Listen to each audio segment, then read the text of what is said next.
So in today's video, I'll be talking about if the Blackmagic Pocket Cinema Camera 4K is relevant in 2020 or not. And then we will briefly touch upon the Pocket OG, compare a few things, because it's been pointed out to me that I tend to talk a lot about this camera on this channel and ignore this camera.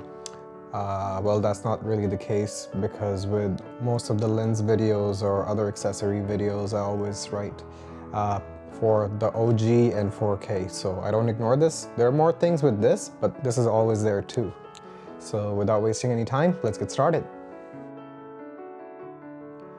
So the Pocket 4K released in 2018, I believe September in 2018, and I think it was an instant hit because I remember a lot of people had to wait to get this camera. I got mine in 2019, and I myself waited for a month. I had to order it and then I had to wait because it was constantly out of stock. This camera is definitely one of the best cameras for indie filmmakers and low budget or beginner filmmakers. It has pretty much everything you need. It can do 120 frames in HD, 60 frames in 4K. You can switch between HD 2.7K or 4K sensor. You have the anamorphic mode. The audio preamps are very good. Something this camera does not have. You can record audio in this, and there are multiple options. You can use the 3.5 jack, or you can use a mini XLR. That being said, one thing that's common between the two cameras is the battery life. Although this is maybe a little better, maybe you get 10 more minutes on this because it has a bigger battery, the Canon battery. But if not that, you can still use the same battery solution I've talked about in the previous videos, the Sony NPF battery. The same plate works with this, you just have to get a different cable. The cables are super cheap, maybe $5 for that cable. I think I paid around the same price as well. So all in all, it's a nice modern cinema camera. A small cinema camera. It's not a pocket camera. It's called a pocket camera, but it's pretty big and huge. Even without the cage, I have the cage on because I prefer having a cage on this, and also I need a cage because I usually shoot with the SSD, and that's another great thing about this camera. I think this is one of the best things in most of the new cameras, that you can use a SSD instead of SD cards or CFast cards. For this, I do use the same SD card as the Pocket OG. What's called Lexar 633X, and it's a pretty good SD card. Highly recommended. I use it for everything on every camera. The Blackmagic cameras, the GH cameras, the Canon camera. For SSD, I always use the Samsung T5. I think it's one of the best SSDs out there. It's not the cheapest, but it's still pretty good. Never had an issue. It's a great option to save your data if you're doing slow-mo. Doesn't matter, even if you're doing 120 HD, the SD cards aren't really that good for that, and you're gonna fill it up very quickly. The SSD is perfect for that. You don't have any issues with it. This camera has one additional feature which the Pocket Original did not have, and that's the little button to take stills. It's not a photography camera. The stills aren't really that good. They're just okay, but again, it's not designed to be a photography camera. I don't know why they added this button here, but it's okay. It's just there. I personally just used it maybe once to see how the pictures come out, and it wasn't that good. I think phones do a better job. Speaking of the audio, this camera definitely has way better audio preamps than the Pocket Original. Like I mentioned earlier, there are also multiple options. You can use a mini XLR cable, or you can also use the regular 3.5 jack and just connect any mic and just start recording. The audio is decent, really workable. Another big change, and I'm starting to get used to it, even though I still hate it. There is a difference, is wearing the mask every single day, everywhere you go, even when you go out. So much as even going to empty the garbage. So like I said, the audio is good enough in this camera. Of course, it's not the best, but if you are just taking your camera, the only thing you need is a mic and just connect and record. One thing I have noticed a lot online, and right now I'm speaking for the Blackmagic Pocket 4K and 6K, because they're pretty much the same cameras except for the fact that the 6K has a bigger sensor and can record 6K. This is a smaller sensor and does 4K. Except for that, everything else is the same, no difference. The 6K Pro is slightly different. It has a few more things, but again, for the most part, everything this camera has, the 6K Pro also has. A lot of people compare this camera or the 6K with the Sony A7, the new one, or the Canon new R camera. And I feel it's a bit of an unfair comparison because those are mirrorless cameras. This is a cinema camera. This is made for a different purpose. And on YouTube, everyone that makes a comparison video, to me, it doesn't make much sense. Yeah, this camera will always lose the battery war because these cameras record ProRes or some form of RAW, which does consume more battery because it's recording a lot more information, which the Sony camera isn't or the Canon isn't. So the battery war this camera will always lose, but besides that, it's made for a different purpose. It doesn't have a tilt screen because I don't know if there's any cinema camera except for Canon's cinema line, which has a tilt screen and a built-in screen as well. There are very few cameras. But again, this camera is not for YouTubers, this is for filmmaking. If you're gonna make a feature film, short film, documentary film, this is your camera. But if you do YouTube, I don't recommend this camera or even this camera for that matter. I myself, I'm recording this video with a GH5 right now, simply because I can see myself on the screen over there. This one does not have a tilt screen. And again, DSLRs, mirrorless cameras are great for YouTube. You don't need to invest in a cinema camera. So the people that compare this with a DSLR, I think it's a bit unfair because it's not really made for that purpose. Be it this one, 6K or 6K Pro.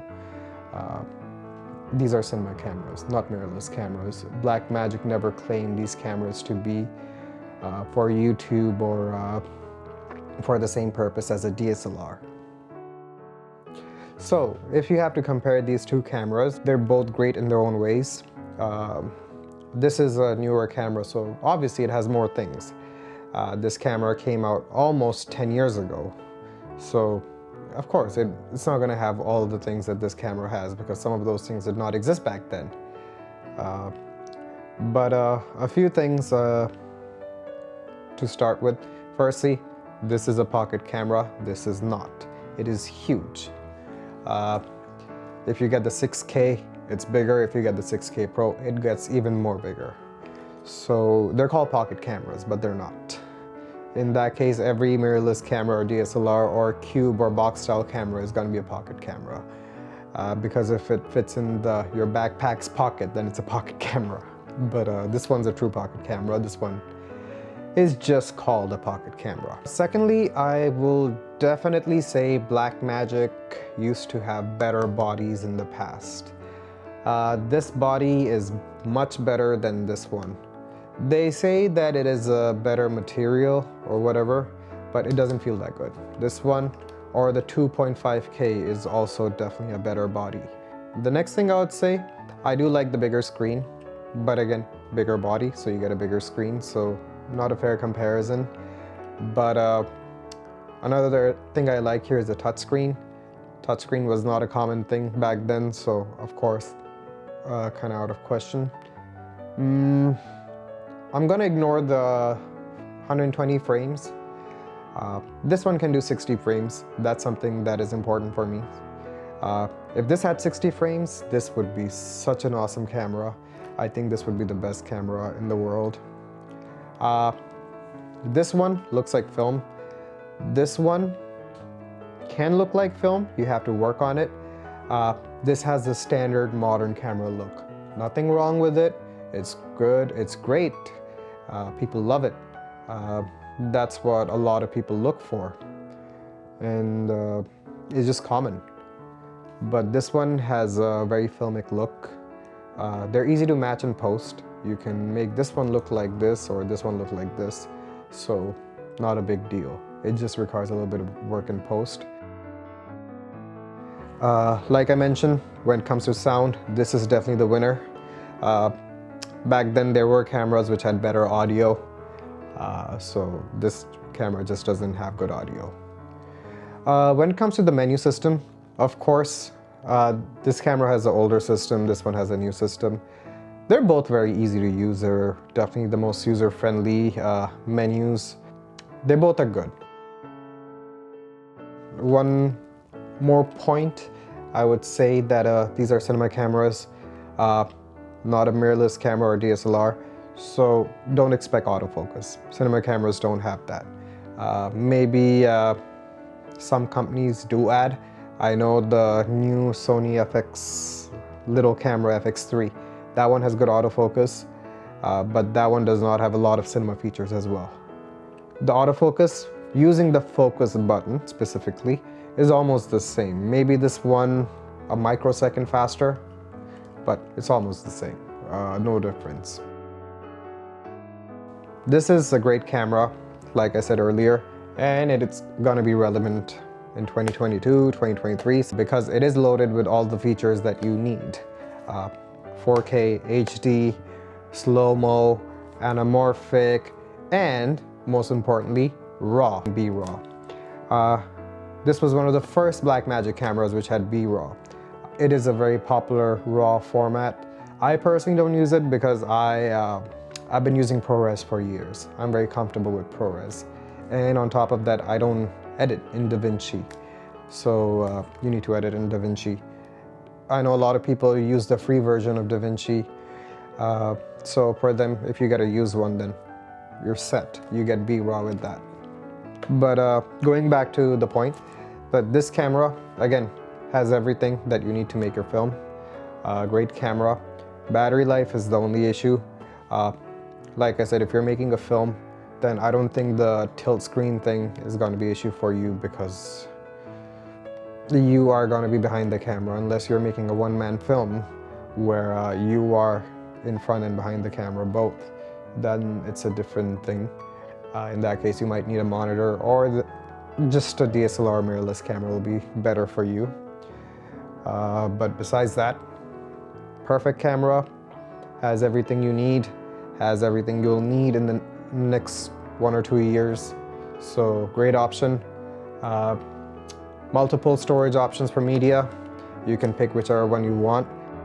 Most modern cameras that came after 2018, they're almost the same. It just comes down to the color science of the company and your personal preference, what you need, how many Ks you need, and what kind of frame rates you need. So this camera is going to be relevant. If you need more Ks, you know you have 2 more options, but then you're paying more as well for that. Great camera, easy to use, micro Four Thirds mount, so lots of lenses you can use on this, not an issue. It has everything you need, and great camera for beginners. And if you want to upgrade from this, which I don't think anyone wants to at this point, considering how hard it is to find this camera and how people are selling this camera, they just increase the price. Anyways, if you want to upgrade from this, then good upgrade. The body definitely gets bigger and slightly heavier, but still has a lot of good things. So what are your thoughts? You can let me know in the comments section. If you like this video, please hit the like button. If possible, please subscribe, and I will see you next time. Thanks for watching.